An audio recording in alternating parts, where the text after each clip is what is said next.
darás cuenta, ya estoy muy viejo y en cualquier momento puedo morirme.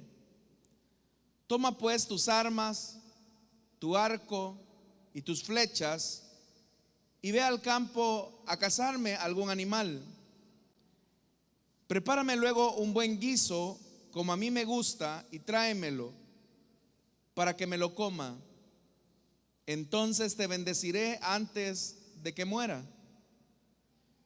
Como Rebeca había estado escuchando mientras Isaac le hablaba a su hijo Esaú, en cuanto éste se fue al campo a cazar un animal para su padre, ella le dijo a su hijo Jacob: según acabo de escuchar, tu padre le ha pedido a tu hermano Esaú que case un animal y se lo traiga para hacerle un guiso como a él le gusta.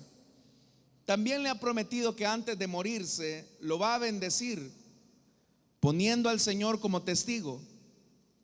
Ahora bien, hijo mío, escúchame bien y haz lo que te mando.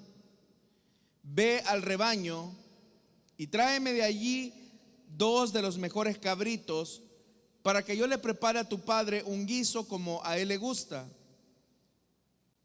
Tú se lo llevarás para que se lo coma, y así él te dará su bendición antes de morirse. Pero Jacob le dijo a su madre: hay un problema. Mi hermano Esaú es muy velludo y yo soy lampiño. Si mi padre me toca, se dará cuenta de que quiero engañarlo, y esto hará que me maldiga en vez de bendecirme. Hijo mío, que esa maldición caiga sobre mí, le contestó su madre. Tan solo haz lo que te pido y ve a buscarme esos cabritos. Amén. Hasta ahí dejamos la lectura, hermanos. Tengan la bondad de sentarse, por favor, esta mañana.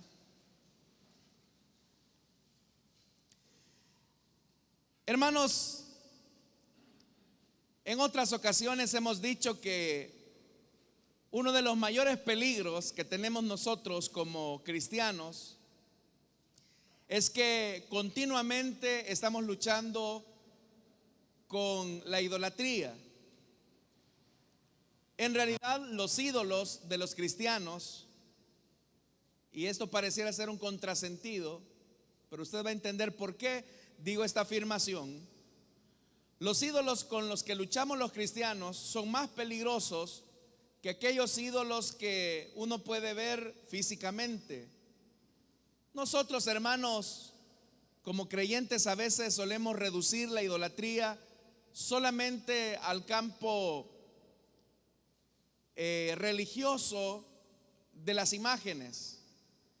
Pero a fuerza de ser sincero, la idolatría más peligrosa es aquella que se encuentra en el corazón, porque esta trata la manera de subsistir a partir de argumentos, preferencias, ideas, comprensiones de la vida que son antagónicas al propósito de Dios.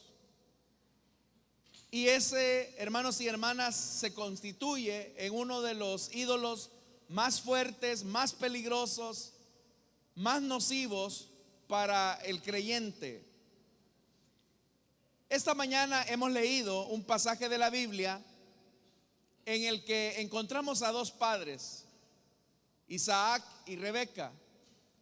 Todos sabemos, hermanos y hermanas, que Dios le había dado la promesa a Abraham de levantarle una descendencia multitudinaria. Esa era la promesa que Dios le había dado a Abraham. Abraham, obviamente, hermanos y hermanas, había sido elegido por Dios, y de los 2 hijos que él había tenido, Isaac era el que había de recibir la promesa de Abraham. Llegó un momento, hermanos, en que Isaac tiene que casarse, y es Abraham el que decide tomar la iniciativa, como era la costumbre, de buscarle esposa a su hijo de 40 años. Es ahí donde él envía a su siervo, a su criado, para que vaya y le busque esposa. Con mucho éxito, el Señor le concede a Abraham la petición de concederle esposa a su hijo por medio de Rebeca. Rebeca, hermanos, era pariente de la familia de Abraham.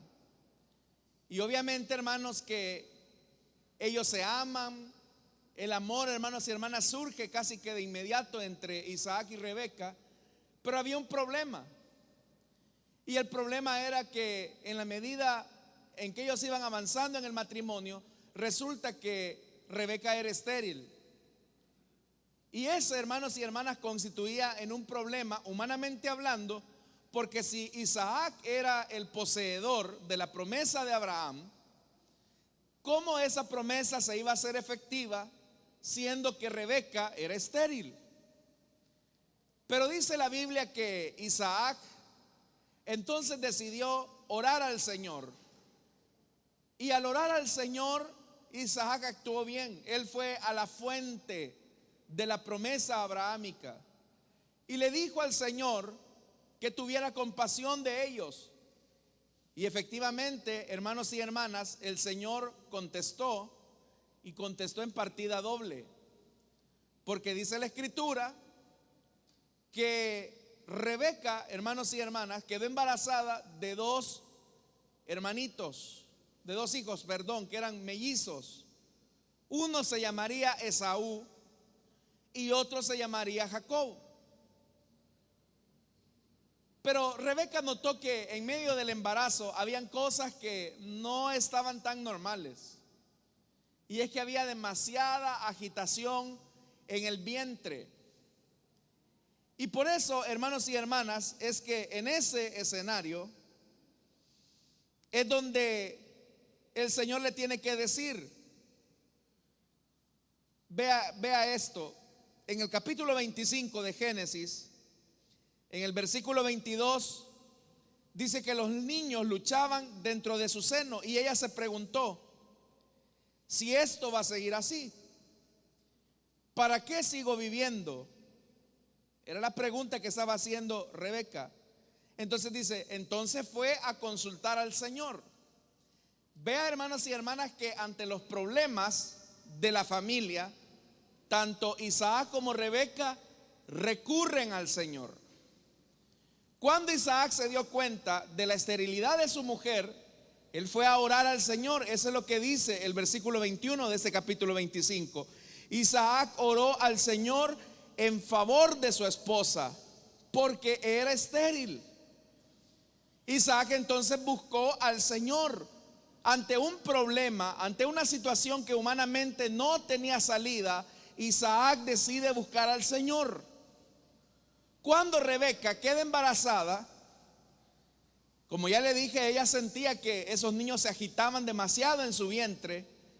Y también Rebeca fue y consultó al Señor. Los dos padres están yendo a la fuente de la promesa, que ese era el Señor.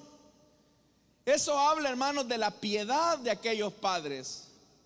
Eso habla de la actitud devota que ellos tenían en su confianza en el Dios de la promesa.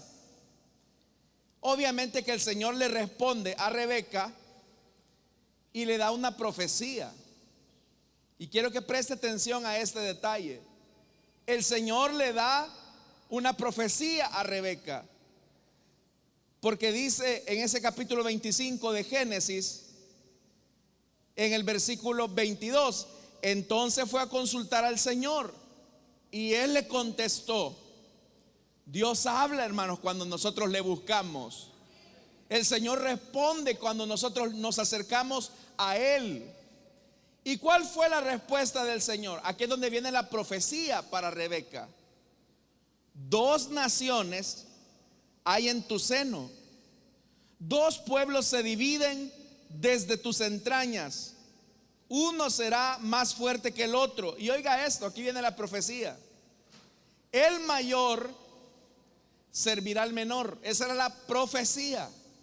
Eso es lo que Dios le estaba diciendo a Rebeca.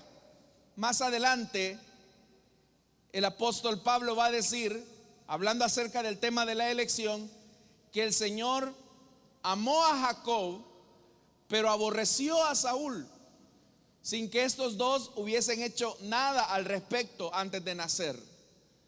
Las cosas quedaron así Rebeca tuvo a sus hijos, los vio crecer, notó que existía cierta rivalidad entre ellos. Pero resulta ser, hermanos, que llegó el momento en que Esaú cobró conciencia de la responsabilidad de ser el primogénito. Esaú, hermanos, era un muchacho caracterizado por ser impulsivo. Él, hermanos y hermanas, andaba en el campo, era un muchacho inquieto, extrovertido.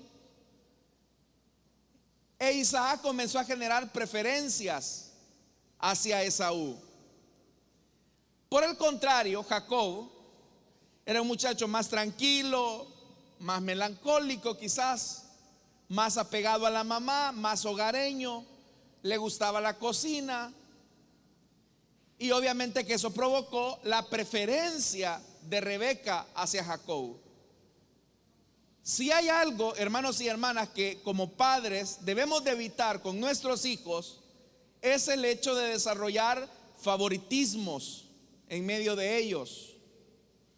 Porque esos favoritismos a la larga lo que van a producir en ellos es distanciamiento. Y eso efectivamente fue lo que ocurrió.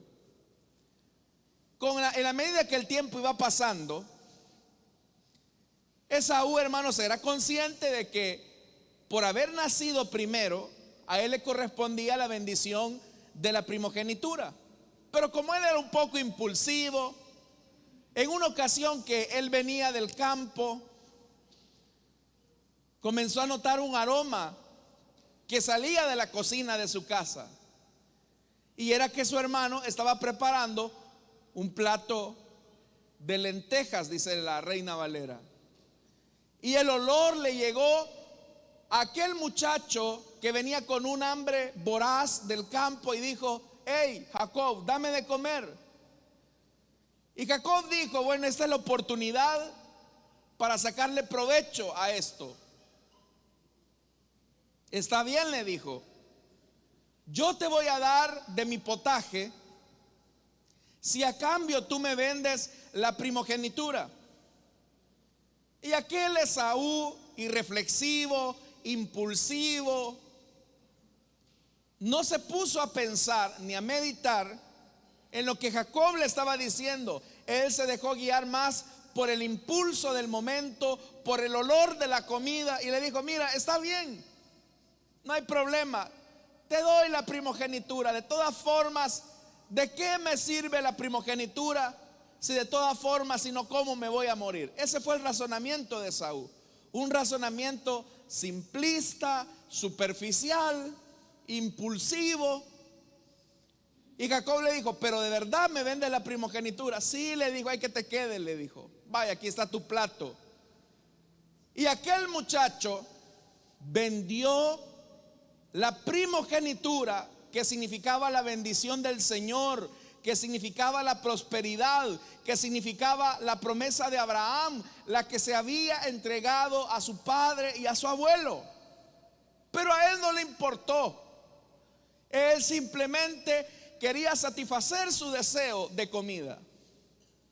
Las cosas quedaron ahí. Y ahora Jacob, de una manera engañosa, de una manera tramposa, le había quitado la primogenitura a Esaú. El tiempo iba pasando y aquellos muchachos, hermanos y hermanas, tenían que casarse, tenían que emprender sus propias familias, sus propios hogares. Y el primero que toma la iniciativa es nuevamente el impulsivo de Esaú. La costumbre, como ya lo dije, era que los padres se encargaban de buscarle las esposas a los hijos. Y en el caso de esta familia, el compromiso era mayor, porque si ellos, hermanos y hermanas, buscaban una esposa para sus hijos, era para garantizar la promesa de Abraham, para cumplir la palabra del Señor, que había dicho que por medio de ti y de tu descendencia serán benditas las naciones de la tierra. Pero de repente, como la familia de Isaac vivía entre los pueblos cananeos e hititas, Esaú, como andaba en la calle, andaba vagando, nunca se quedaba quieto. De repente, hermanos y hermanas, a la edad de 40 años, Esaú se enamoró de dos mujeres hititas. No eran parte de la familia de Abraham, no eran parte de la familia de Rebeca. Y vea lo que dice el capítulo 26 de Génesis, en el versículo 34, que es lo que estamos diciendo. Esaú tenía 40 años de edad cuando se casó con Judith, hija de Berí, el hitita. Esta Judith era hitita.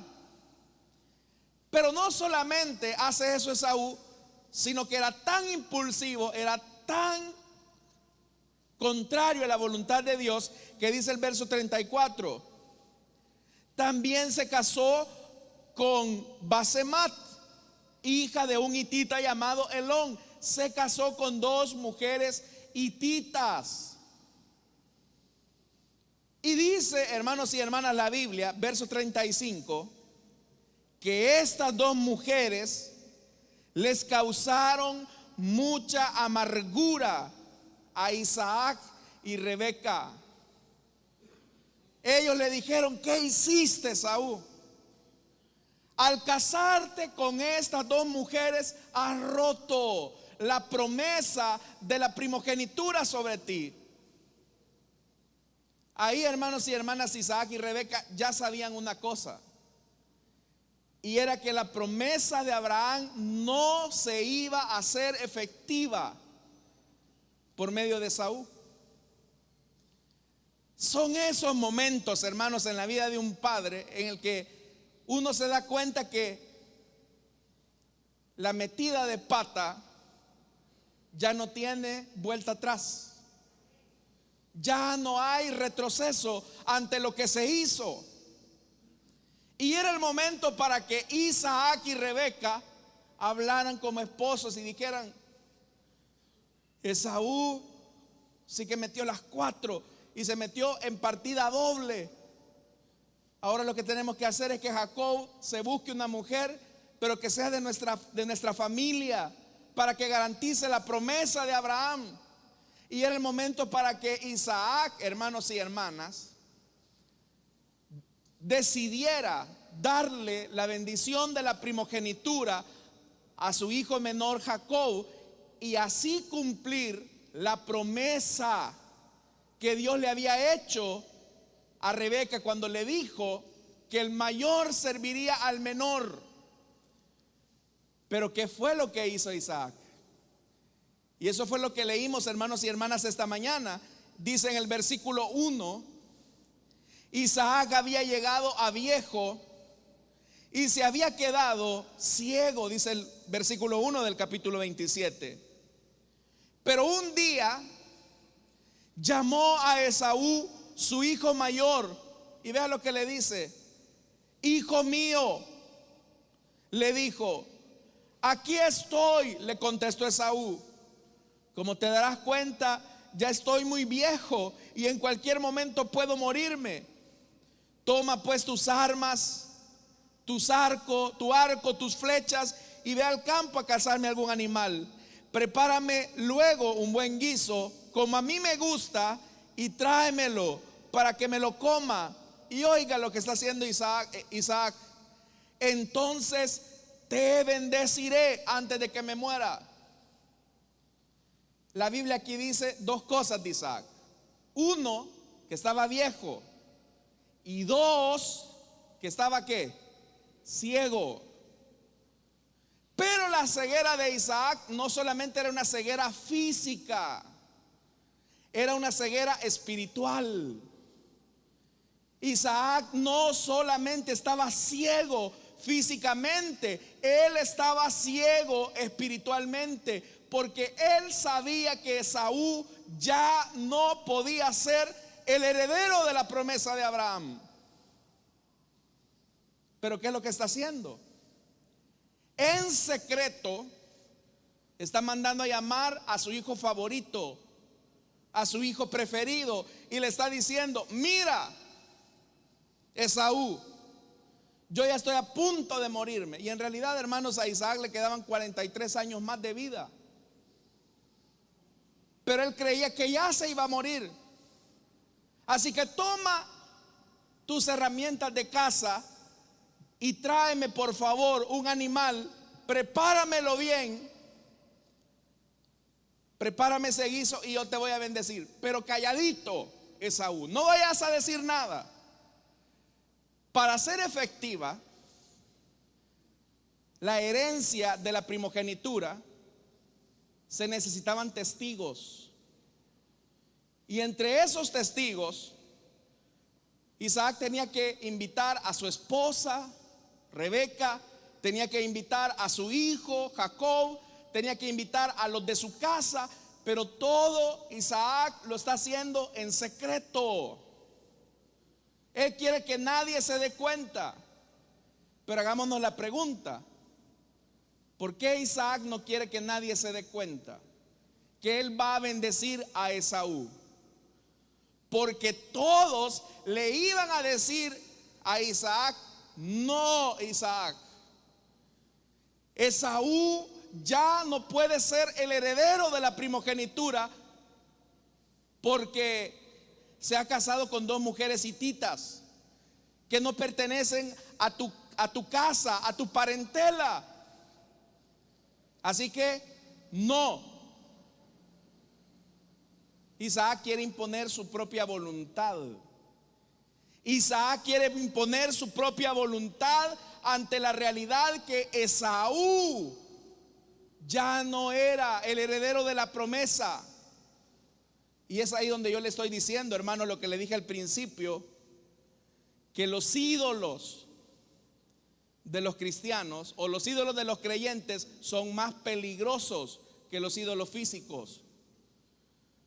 Porque lo que Esaú está queriendo imponer es su preferencia de elección, cuando Dios ya lo había desechado. Y también tomemos en cuenta otra cosa: Isaac sabía lo que Dios le había dicho a su mujer Rebeca, que el mayor servirá al menor. Dios le había dicho a Isaac: mira, Isaac, el heredero de la promesa no es Esaú, es Jacob. Pero Isaac, hermanos, está ciego de su corazón, está ciego de sus sentimientos, porque le va a dar una responsabilidad a quien Dios ha desechado, a quien Dios le ha dicho: no, ya no más. Y eso si le agregamos que Esaú ya había vendido la primogenitura por impulsivo, y eso si le agregamos que Esaú se había casado con 2 mujeres hititas, él estaba haciendo mérito para que Dios lo desechara. Y acá, hermanos y hermanas, es donde se esconden los ídolos más peligrosos. Porque muchas veces nosotros queremos imponerle a Dios nuestras preferencias personales, y queremos que Dios nos apruebe nuestros caprichos, aun cuando Dios ya dijo no. Eso, hermanos y hermanas, suele pasar cuando los muchachos, por ejemplo, toman, y no solo los muchachos, la gente también adulta toma preferencias incorrectas. De repente viene la jovencita, se entusiasma con un muchacho, parece ser caballeroso, parece ser atento, parece ser muy delicado. El único detalle es que no es cristiano. Entonces vienen los razonamientos. Bueno, yo sé que este no es cristiano, pero yo lo que voy a hacer es que me le voy a acercar, me voy a hacer amigo, lo voy a evangelizar. Y de todas formas eso es lo que el Señor quiere. Él quiere que evangelicemos al impío. Así que yo voy a evangelizar a este que no conoce del Señor, y una vez me lo haya ganado para Cristo, también me voy a ganar a este fulano para que sea mi novio. Pero ¿qué está haciendo ahí? Está queriendo imponer su voluntad en algo que Dios ya dijo que no. Pero como los ídolos son tan fuertes, el corazón se vuelve ciego. El corazón se vuelve ciego. En una ocasión, hermanos y hermanas, también el corazón se puede volver ciego ante nuestros caprichos de quererle servir al Señor. En una ocasión, de repente, un hermano que él decía que tenía llamado de parte de Dios para servir en el ministerio, era una cosa que él decía, pero todas las señales apuntaban a que no, Dios no lo había llamado. Pero él se empecinó y se empecinó hasta que llegó un momento en que él tomó la iniciativa de decir, bueno, como aquí no me dan chance en esta iglesia de poner mis talentos al servicio de la obra de Dios, fue abrir una supuesta obra porque Dios lo había llamado, porque Dios le había dicho. Y en su momento, hermanos y hermanas, los que estábamos cerca de él, le dijimos, no es el deseo de Dios, espera, no es el momento. Pero él se empecinó tanto que fue y abrió su obra. A la vuelta, hermanos, de la esquina, estaba perdiendo su matrimonio, perdió su trabajo, sus hijos, hermanos y hermanas, no quieren saber nada del evangelio, tiene 2 divorcios encima, porque él se empecinó tanto. Y la supuesta gran obra a la que Dios lo estaba llamando resultó ser un tiro soplado. ¿Por qué? Porque su ídolo de egocentrismo, porque su ídolo de querer utilizar una preferencia personal que no es de Dios, se terminó imponiendo sobre la realidad. Así también nosotros, hermanos y hermanas, podemos terminar imponiendo realidades a nuestra vida que no son la voluntad de Dios. Como Isaac, Dios nos ha dicho que no, nos ha dado evidencia, nos ha dado señales. Es que mire, Isaac, hermanos y hermanas, y no aquí lo acabamos de leer, pues, que Esaú, al casarse con esas 2 hititas, se le amargó el corazón a él y a su mujer. Eso era para que Isaac dijera, bueno, si mi hijo me ha amargado el rato, me va a amargar más el rato si le doy la bendición de la primogenitura. Pero ¿qué está haciendo Isaac? Todo lo está haciendo en oculto, para que nadie se dé cuenta, y cree que así va a poder burlar a Dios. Pero nosotros no podemos burlar a Dios, hermanos. El Señor ve todas las cosas y no hay nada oculto. Aún hasta lo más íntimo del pensamiento ya es del conocimiento del Dios que todo lo sabe y que todo lo discierne y que revelará a cada uno según sea su obra. Ahí estaba Isaac, calladito Esaú. Sé que no te mereces la bendición, pero calladito. Pero, hermanos y hermanas, como a Dios nadie le va a jugar la mexicana, como dicen, nadie le va a salir adelante. Vea lo que dice la Biblia, verso 5. Como Rebeca había estado escuchando mientras Isaac le hablaba a su hijo Esaú, ahí estaba Rebeca. Él creyó que no se dé cuenta mi mujer, y ahí estaba Rebeca parando las orejas. Por eso cuando ustedes, hermanos, sientan mucho silencio en su casa y sus esposas estén ahí, los están monitoreando, hermano. Oiga, como Rebeca había estado escuchando mientras Isaac le hablaba a su hijo Esaú. Oiga lo que dice: en cuanto éste se fue al campo a cazar un animal para su padre. Oiga, ¿qué tenía que ser una mujer piadosa como Rebeca? Vaya, ya se dio cuenta del plan de su esposo. Ya vimos que Isaac era un hombre de fe, su esposa era estéril, buscó al Señor. Ya vimos que cuando los hijos se estaban agitando en el vientre de Rebeca, Rebeca era una mujer de oración, era una mujer de fe, buscó al Señor. Pero ahora, ¿qué está haciendo Rebeca? Es lo que va a hacer Rebeca. Ella lo que tuvo que haber hecho es entrar a la habitación de su marido y decirle: Isaac, ¿qué te pasa? ¿No recuerdas tú la profecía que el Señor me hizo a mí cuando me dijo que el mayor serviría al menor? Y si a eso le agregamos, Isaac, que tu hijo mayor Esaú, mi hijo, al que yo amo, se ha venido a casar con 2 mujeres paganas, ¿qué vas a hacer? Eso era lo que una mujer de fe tuvo que haber hecho. Pero cuando sus preferencias se convirtieron en ídolos, Rebeca utilizó medios para alcanzar supuestamente la promesa de Dios. Y vea lo que ocurrió.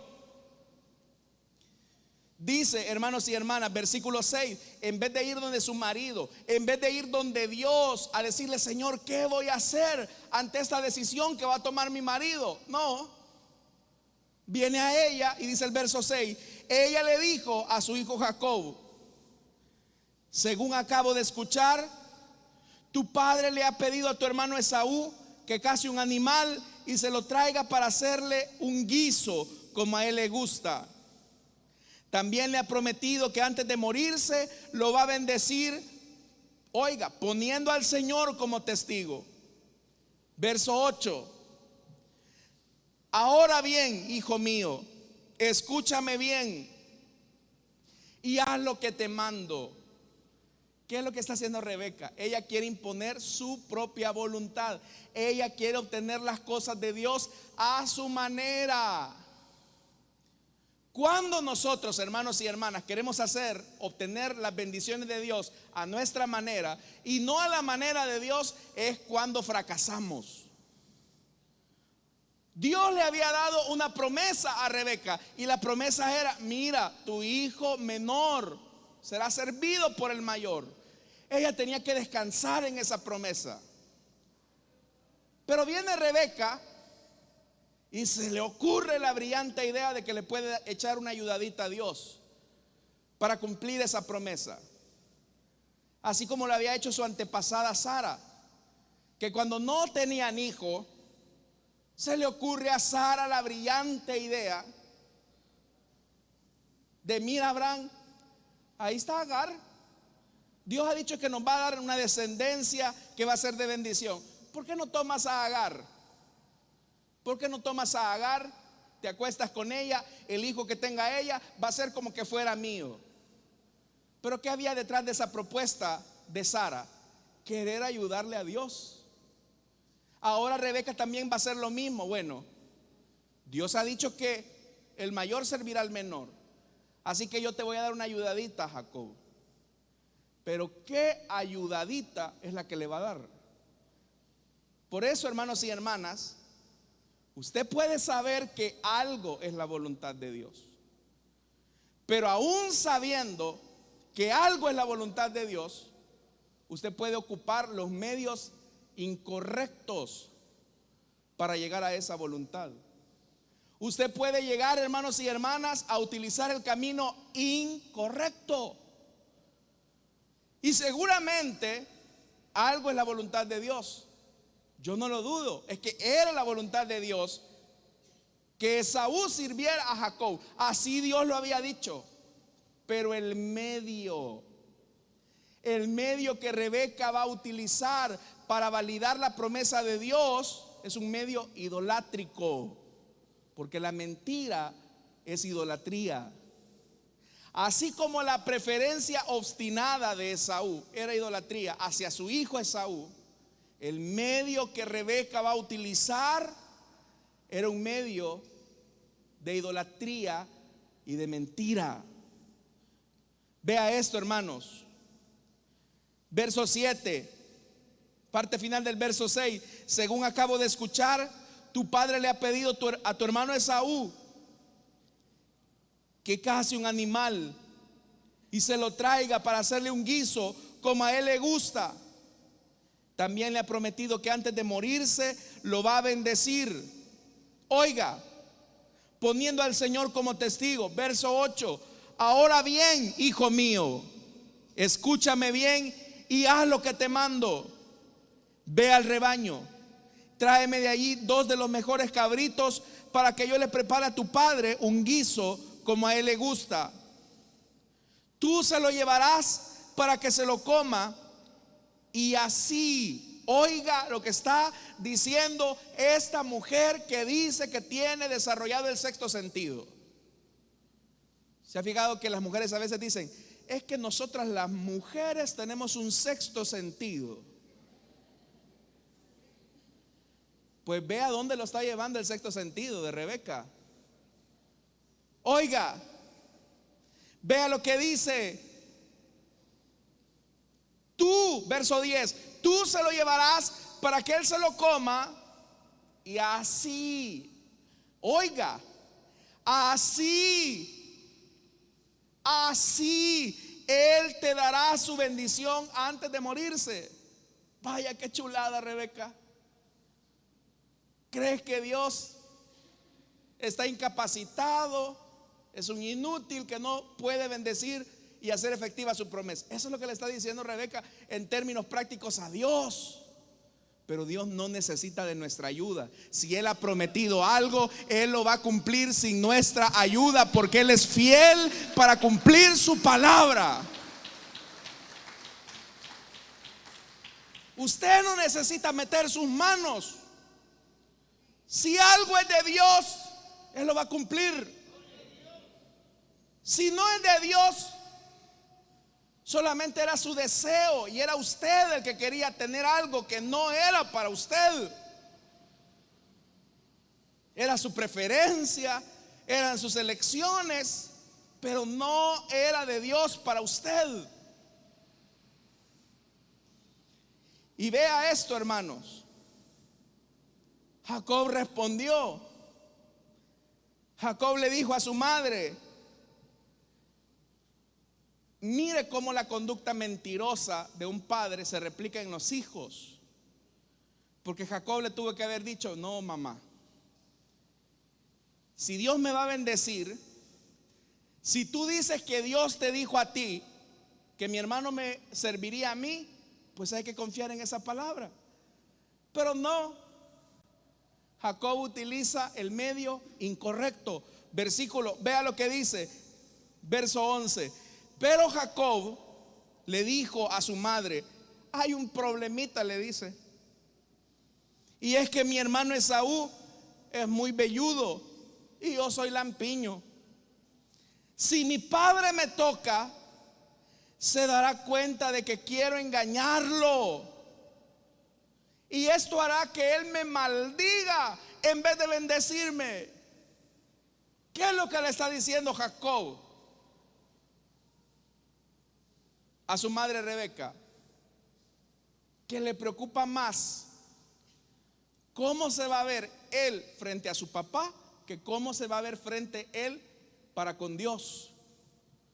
Hay gente, hermanos y hermanas, que no pecan no porque teman a Dios, sino ¿qué van a decir de mí si me descubren? ¿Qué van a decir de mí si me ven que salgo con la compañera de la oficina a un lugar ahí cerca del trabajo? ¿Qué van a decir de mí los hermanos de la iglesia si se llegan a dar cuenta que yo le estoy robando a la empresa donde trabajo? ¿Qué van a decir de mí? Mire, lo que digamos o no digamos de usted, eso no es lo más importante, porque no es a mí o a los hermanos de la iglesia o a su familia a los que les va a dar cuenta. Es al Señor, que ve todas las cosas y que ve hasta lo íntimo del corazón. Pero vea cómo son los ídolos. Por eso yo le acabo de decir a usted, hermanos y hermanas, al inicio de esta enseñanza, que los ídolos más peligrosos no son los de yeso, no son los de metal, no son los de madera, son estos que tenemos en el corazón, que son engañosos. Jacob está participando de la idolatría de su madre, de creer que le puede ayudar a Dios. Vaya qué cosa, hermano. ¿Y desde cuándo Dios necesita ayuda de nosotros?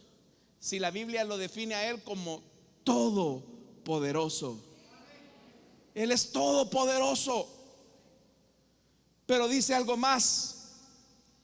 Aquí es donde el ídolo sale del corazón de Rebeca. Verso 13. Oiga lo que dice el verso 13. Aquí el ídolo de Rebeca sale del corazón y dice: hijo mío, que esa maldición caiga sobre mí, le contestó su madre. Tan solo haz lo que te pido y ve a buscar esos cabritos. Oiga lo que Rebeca está diciendo. Mire, es verdad, te estoy exponiendo a una maldición. Te estoy exponiendo no a una bendición, sino a que seas maldito.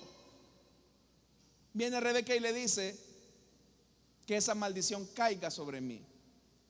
Dicho y hecho. Porque usted conoce la historia, hermanos. Se ejecuta el engaño de Rebeca y de Jacob. Isaac termina bendiciendo al que Dios quería. Vea cómo la soberanía de Dios se hace efectiva en Jacob a través del pecado. Dios no es la fuente del pecado, pero aún nuestra maldad Dios la utiliza para sus planes y sus propósitos. Pero vea esto. Cuando Esaú se da cuenta del engaño que ha hecho su hermano, vea esto, hermanos y hermanas. Si usted me acompaña, dice la Biblia que en el versículo 41, siempre de ese capítulo 27, y aborreció Esaú a Jacob, ya cuando se dio cuenta, porque toda mentira tarde o temprano sale a la luz. Y aborreció Esaú a Jacob por la bendición con que su padre le había bendecido, y dijo en su corazón: llegarán los días de luto de mi padre. ¿Y qué dice?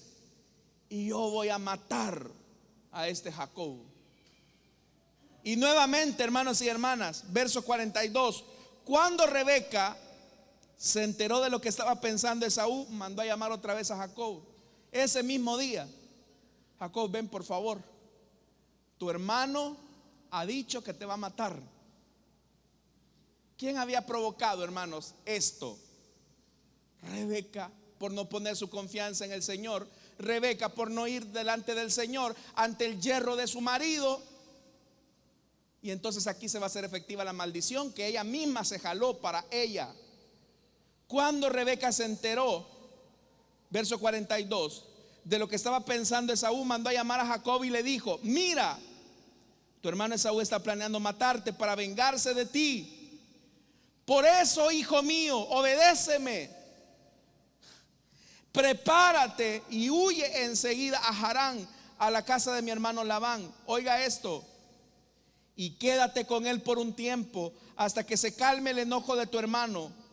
Cuando ya se haya tranquilizado y olvide lo que has hecho, yo enviaré a buscarte, porque voy a perder a mis 2 hijos en un solo día. Luego Rebeca le dijo a Isaac: estas mujeres hititas me tienen harta, me han quitado las ganas de vivir. Si Jacob se llega a casar con una de las hititas que viven en este país, más me vale morir. Y si usted ha leído la Biblia, sabe que Jacob sale huyendo. Pero esa, hermanos y hermanas, fue la última vez que Rebeca vio a su amado hijo Jacob. Y la maldición que le dijo a su propio hijo, que le dijo: mira, mamá, mi papá en vez de bendecirme me va a maldecir. No, hijo, tranquilo, que la maldición me caiga a mí. Una cosa es decirlo y otra cosa es estar ahí. Como dice el dicho, una cosa es verla venir y otra cosa es verla pasar. Bueno, la maldición le cayó a Rebeca, porque esa fue la última vez que Rebeca vio a su amado hijo Jacob. ¿Por qué? Porque quiso hacer las cosas a su manera. Aun cuando ella sabía cuál era la voluntad de Dios, no decidió confiar en Dios, sino confiar en sus métodos, a su manera, a su forma. Hermanos y hermanas, termino esta mañana con lo siguiente. Si de verdad usted cree en Dios, crea también en la forma en cómo Dios actúa. Usted, hermanos y hermanas, si Dios le ha dado una promesa, no se desespere por utilizar sus propios planes, porque siempre, hermanos, donde nosotros metemos las manos, echamos a perder las cosas. Mejor dejemos que Dios haga todas las cosas a su debido tiempo. Amén, hermanos. El que tiene oídos para oír, que oiga lo que el Señor nos ha dicho esta mañana. Amén, hermanos. Y por último, no dejemos que nuestras preferencias anulen la voluntad de Dios. Porque usted mucho puede desear algo. Como Isaac.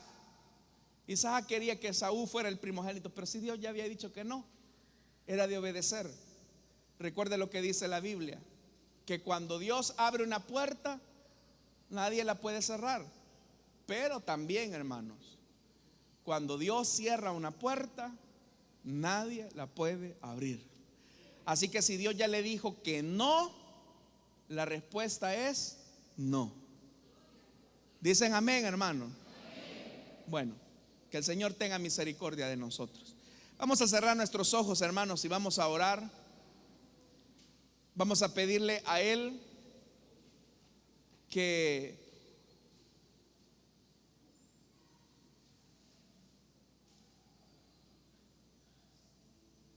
nos ayude a no tener ídolos en el corazón.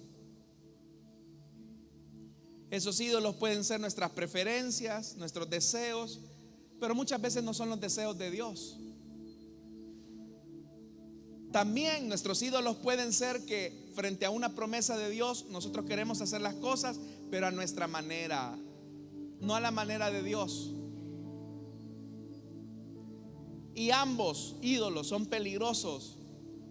¿Cómo es que Isaac y Rebeca comenzaron su matrimonio orando al Señor, buscando al Señor, y terminaron separados haciendo su propia voluntad, jalando cada quien por su camino?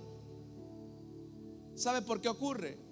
Porque continuamente los ídolos surgen del corazón a partir de nuestros deseos, de nuestras preferencias, de nuestros métodos, y es ahí donde nos equivocamos. Esta mañana quiero hacer una invitación. Si hubiera alguna persona que desea entregarle su vida a Cristo o que desea reconciliarse, le invito para que en el lugar donde está se pueda poner en pie y vamos a orar por usted.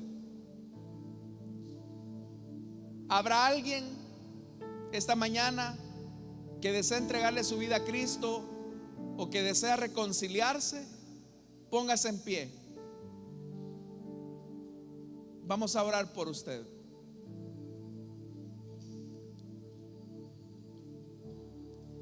El primer paso para deshacernos de los ídolos es reconocer el señorío de Cristo sobre nuestras vidas. Si hubiera alguien que quiera entregarle su vida a Jesús, póngase en pie, vamos a orar por usted.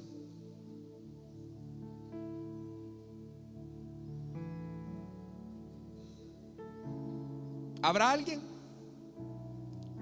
¿Hay alguien que quiera reconciliarse? Hermanos y hermanas, cuando imponemos nuestra propia voluntad es cuando nos va mal. Que Dios nos ayude para que nuestras preferencias, nuestras elecciones, nuestros métodos queden en un segundo plano frente a la voluntad de Dios. Si Dios te ha dado una promesa, espera, sé paciente, que Dios no necesita ayudas para cumplir lo que Él ha prometido.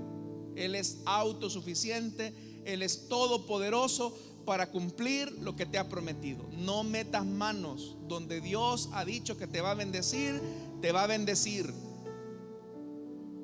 Espera, sé paciente, espera. Si Dios ya te dijo que no, tampoco insistas. No seas necio, porque tú puedes creer que nadie se da cuenta y que vas a burlar a Dios, pero te vas a engañar a ti mismo. No ciegues tu corazón ante lo que Dios ya dijo que no. Tal vez sus preferencias, sus deseos de mantener algo que Dios ya dijo que no y lo rechazó ya. Y eres tú el necio, el que está tratando la manera de aferrarte a algo que Dios ya dijo que no. Ambos aspectos son ídolos del corazón. Que Dios nos ayude. Amado Dios,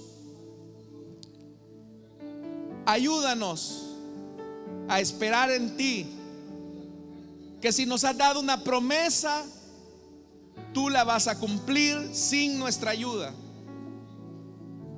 No van a ser por nuestros métodos ni por nuestros caminos. Pero también, Señor, si ya nos dijiste que no, ayúdanos a no insistir. Ayúdanos a ser obedientes y a dejar en un segundo plano nuestras preferencias, nuestros sentimientos, porque eso al final nos va a dañar. Ayúdanos, Señor, para hacer siempre tu voluntad. Es nuestra petición en Cristo Jesús. Amén y amén. Amén, hermanos. Vamos a orar.